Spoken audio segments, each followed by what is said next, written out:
Dalam sesi kali ini, kita akan menguraikan 4 mitos yang biasa terjadi dalam meningkatkan produktivitas.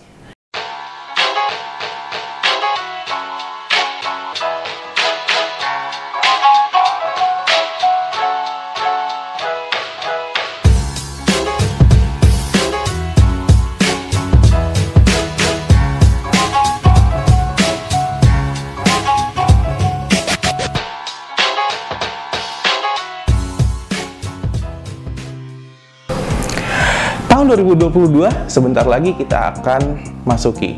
Pertanyaannya, bagaimana dengan produktivitas organisasi kita? Dalam sesi kali ini, kita akan menguraikan 4 mitos yang biasa terjadi dalam meningkatkan produktivitas. Yang pertama adalah produktivitas dengan sibuk. Maksudnya apa sih produktivitas dengan sibuk? Organisasi kita, perusahaan kita, semuanya sibuk mengerjakan, tapi output yang dihasilkan tidak maksimal. Hati-hati dengan mitos pertama, yaitu produktivitas adalah sibuk.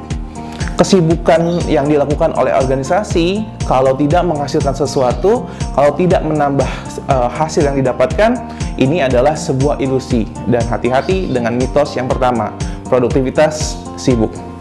Yang kedua adalah produktivitas itu sesaat. Produktivitas yang sesaat biasanya terjadi ketika beberapa event.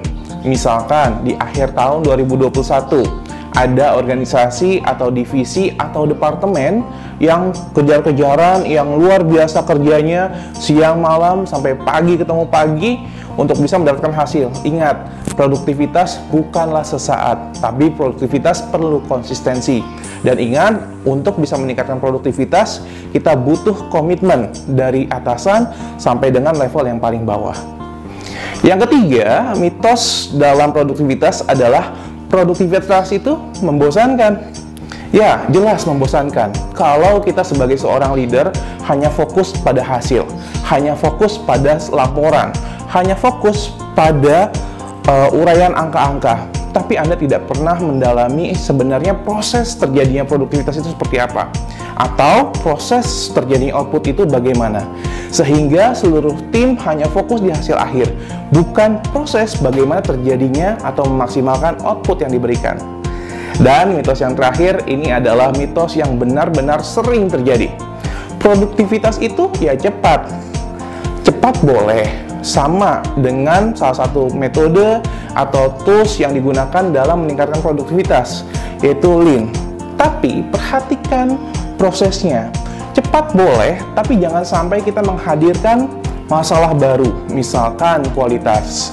Ada manufaktur yang karena ingin cepat, karena ingin mendapatkan output yang maksimal, speednya dimaksimalkan, tapi tidak melihat berapa reject yang dihasilkan. Jadi, untuk 4 mitos ini, bagaimana?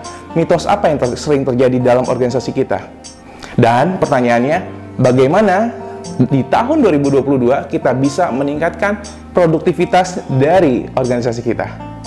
Yuk, diskusikan bersama kami, bersama Continuous Improvement Academy, bersama konsultan yang sudah berpengalaman di dalam industri manufaktur, industri health and care, dan juga industri lainnya.